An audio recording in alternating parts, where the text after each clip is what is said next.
Down goes Muhammad Ali. February 10th, 1962, professional boxer Muhammad Ali was knocked down for the first time in his life by Sonny Banks.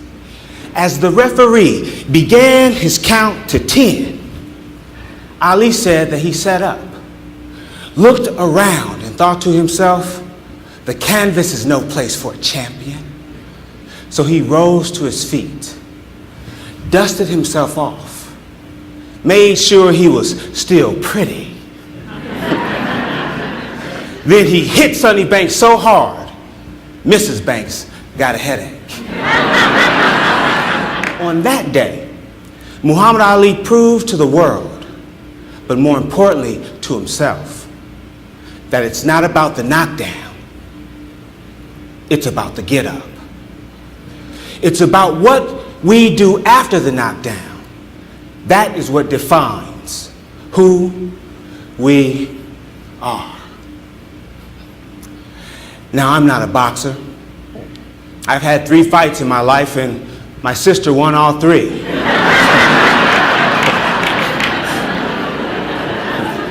Boxer or not, I believe I can say at some point we all get hit on the blind side, knocked upside the head, pow, by life.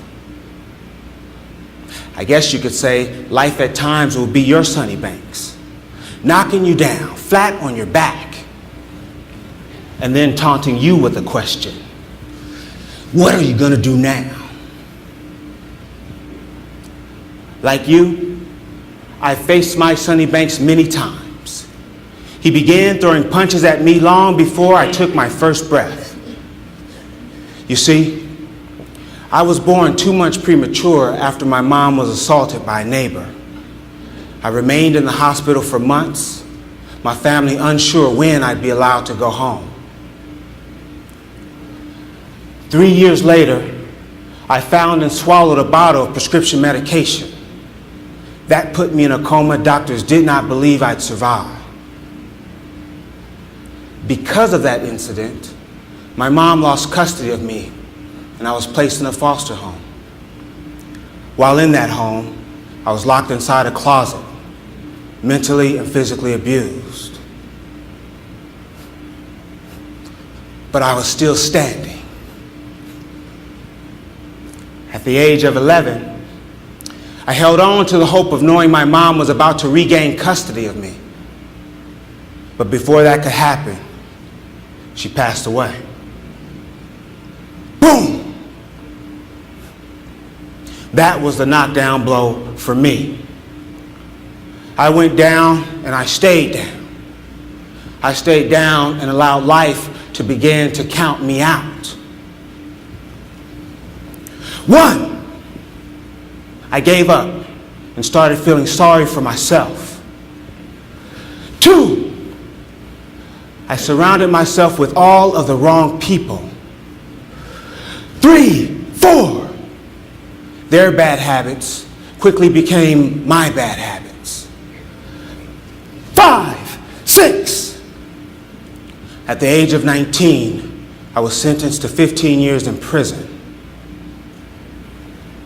7, 8, ashamed of the person I had allowed myself to become, I finally began to plead for help. 9, a prison counselor named Charles Lyles saw something in me that I didn't know was there, and he says this, young man, this doesn't have to be your life. You are capable of doing great things. Before walking away, he looked at me and said, I believe in you. That was the first time I had ever heard those words. That's when I got up. I got up by repeating his words to myself over and over again. Someone believes in you. You can do great things. Soon, his words became my words, and I began to believe in myself.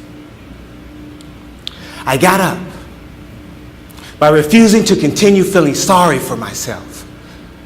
I got up by looking for the lesson behind the knockdown. I got up by focusing on my future instead of my past. Now I'm sure you're all thinking, I bet after he got up, his Sonny Banks left him alone and he's lived happily ever after. As my children would say, not. We all know life doesn't work that way.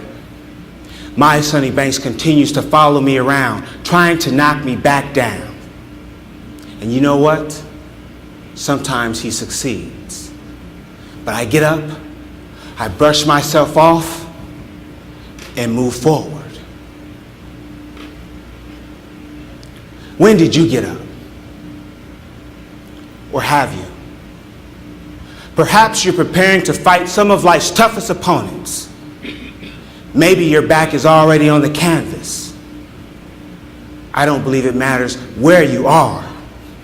As long as you know there have been others that have faced those same opponents and won, then you have to know that it's possible that you too can win. On that day in 1962, everyone that witnessed that fight knew Muhammad Ali was down, but only he knew he wasn't out. The next time life knocks you down, the most important thing you can do is find a way to rise. Because it's not about the knockdown, it's about the get up. It's about what you do after the knockdown. That is what defines who you are.